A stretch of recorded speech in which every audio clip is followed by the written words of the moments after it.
Mes amis, l'heure est grave. L'heure est grave parce que, il y a quelques années, David Gordon Green a relancé la saga Halloween avec un reboot, suite, tout ce que vous voulez, qui était vraiment pertinent, qui avait du potentiel et qui pouvait donner enfin une véritable suite et peut-être enfin une véritable conclusion à Halloween. Problème, ils se sont un peu arrêtés là. C'est-à-dire que le Halloween Kills qui a suivi ressemble à un épisode de transition pour amener vers ce Halloween Ends, qui devait être une conclusion grandiose. On retrouve John Carpenter et Cody Carpenter à la musique, on retrouve David Gordon Green toujours à la réalisation, Jamie Lee Curtis est toujours dans le film, sauf que le film est globalement raté.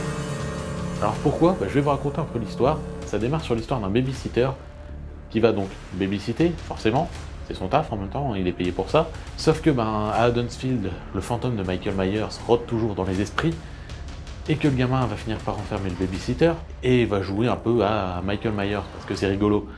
Le babysitter, énervé, va mettre un coup de pied dans la porte, le gamin se prend la porte, tombe de plusieurs étages et meurt.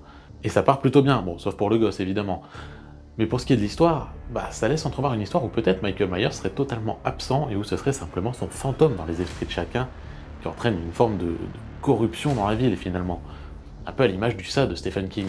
Sauf que tout ça se délite totalement dans la deuxième partie du film, où Michael Myers ressurgit, ne sert pas à grand chose, alors il va commettre des meurtres, oui, mais au final, toute la profondeur qu'on pouvait voir dans l'histoire de base, dans les premières minutes, elle disparaît totalement.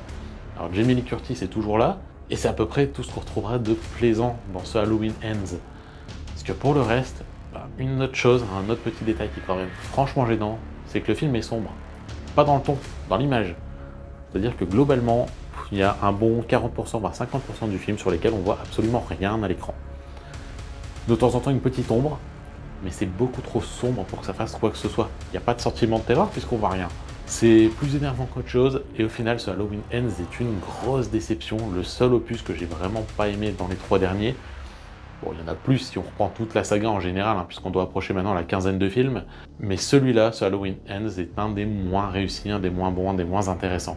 Alors pour une conclusion, c'est quand même franchement décevant.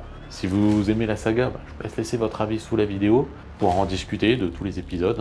Et je vous souhaite une bonne journée à toutes et à tous.